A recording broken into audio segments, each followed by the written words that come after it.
You know, it's funny. I'm a little bit disappointed with some of the reactions around Redfall.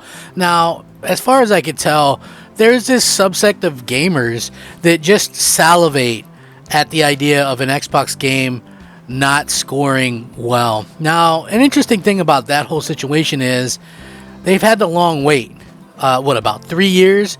Microsoft's first party hadn't really missed in, I would say, 3 years' time. Believe it or not, I would say that the lowest one that they had was recently for the Minecraft Legends, which I'd say that was about an average score. I think anything in the 7s, 70s is an average score. 80s is really, really good. 90s, obviously, great. So when we look at this and we go, what's the deal with this? Why is there so many people out there just waiting for Microsoft to fail? And here's the interesting, even more interesting part. I've got so much to say about this that it's all coming out at one time. So when it comes to Redfall, right, you have early reviews that some of them leaked out, some of them weren't great. Some people are just jumping on it. Of course, the typical no-lifers, they jump on it and try to throw it back in your face. Oh, look, it's another bad game.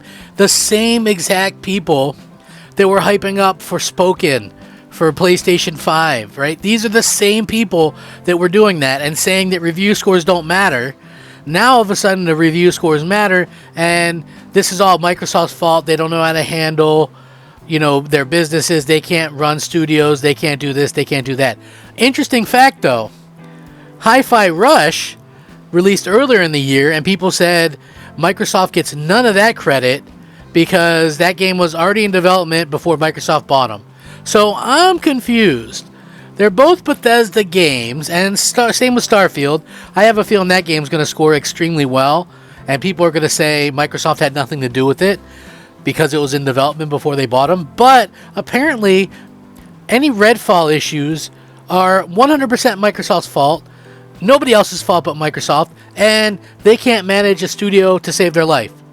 This is basically the catch-22 that Microsoft finds themselves in. And I think it's utterly ridiculous. Ridiculous. Now, my passion for this wavered here and there. It just wasn't fun for me to sit there and do videos when people are just being so ignorant. You know what I mean? But it's again, that thing that got me into doing this in the first place was everybody just hating on Xbox, and I didn't understand it, right? If video games are all about the games, then why wouldn't you want to go with an Xbox One? They literally pooed all over the PlayStation 4 for the first year and a plus, few years of especially that first year, right?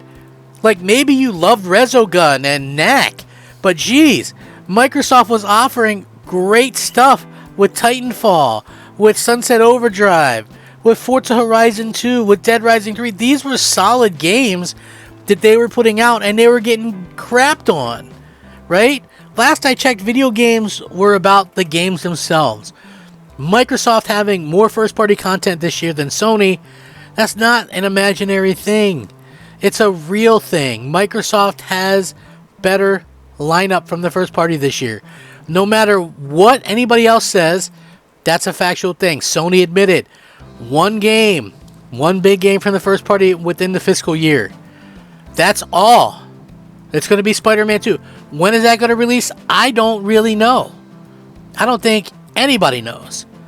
But at the same time, I'm sitting here looking at this and seeing all the people trying to hate on this and going, oh, well, it's janky and there's this and the poor performance. And then I look over and I see this new Jedi game, which ran like crap on PC, ran like crap on Xbox, ran like crap on PlayStation 5, yet sits at an 87 Metacritic score.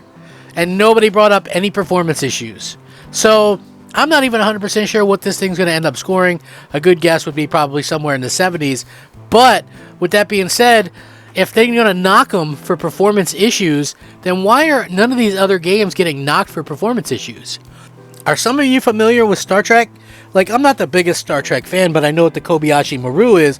It's basically a training simulation that they put, the students through, and it's a lose-lose situation or a no-win situation, and they want to see how people react to it. Well, of course, in lore, Captain Kirk, before he was Captain Kirk, he rigged it so that he could win because he doesn't believe in no-win situations. But Microsoft is literally in no-win situations. What can they do?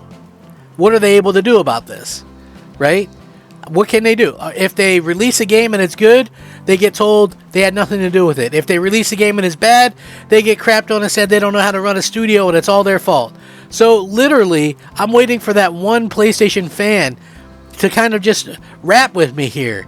Like, what's the deal? What is going on with this? Right? And then I get it. Like, I don't know. Like I said, I don't know what this game's going to score. I'm excited for the game.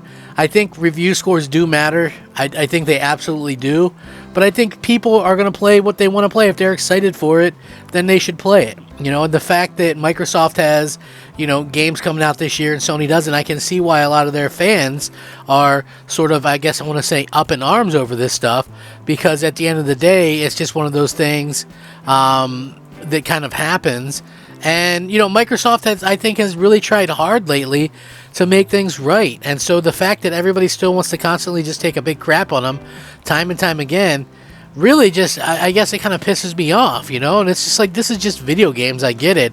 But why does it seem like the whole deck is stacked against Xbox? Like, what do people really want? Right? Has every game that Xbox released got to be a 95 Game of the Year winner? While, meanwhile, everybody else can get away with dropping duds here and there. Microsoft can't. In 3 years, Microsoft has dropped critically acclaimed games, including 2021, where they won actually for having the absolute best all-time average Metacritic score per release as a publisher. Best all-time, right?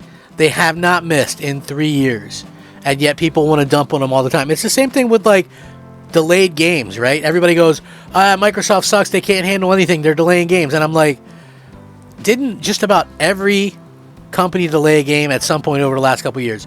In fact, all three of Sony's major new AAA games last year were delayed from the previous year. And they only have one game announced, and that's confirmed now, to come out over the next year from the first party.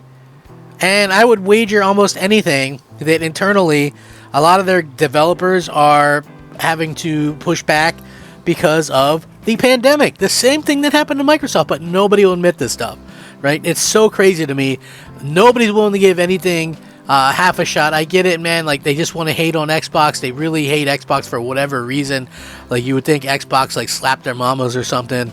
All they've really done is give us the best the best in gaming that we've ever gotten. And I don't understand why people have anything to be upset about. On the other hand, you have Sony literally raise prices on the console, raise prices on games. They released VR for $600, no backwards compatibility, and they didn't even mention VR to their investors, meaning there's probably very little hope that that thing survives. You know, I would imagine whatever crop of games that are heavily in development will get pushed out, but I don't see their first party going heavily into VR with games anymore, right? Like, they haven't done a showcase in 2 years. The PS5's only been on the market 2.5 years, and for the last 2 years, they haven't done a first-party showcase. They haven't announced anything, right? Like, I mean, what does this company got to do to get a little bit of deserved ire from the fans, right? It's crazy to look at this and see how everybody's hating on Xbox, and nobody's hating on PlayStation. Like, PlayStation is just exempt from any kind of criticism, exempt from any kind of anything. You know what I mean? If they get a bad score, it was biased. Well, take a look around, and the bias is clear, and the bias is in favor of PlayStation for whatever reason. And I gotta tell you, I'm kind of sick of it. I know some of you are too. Let me know how you feel. I'm Crap Gamer. This is Crap Gamer Reviews. Are you frustrated with this stuff too? Because I am absolutely frustrated with it. And, you know, I can't wait till something changes. Something has to change sooner rather than later. Let me know what you think. I appreciate it. Rack 'em up. Crap Gamer out.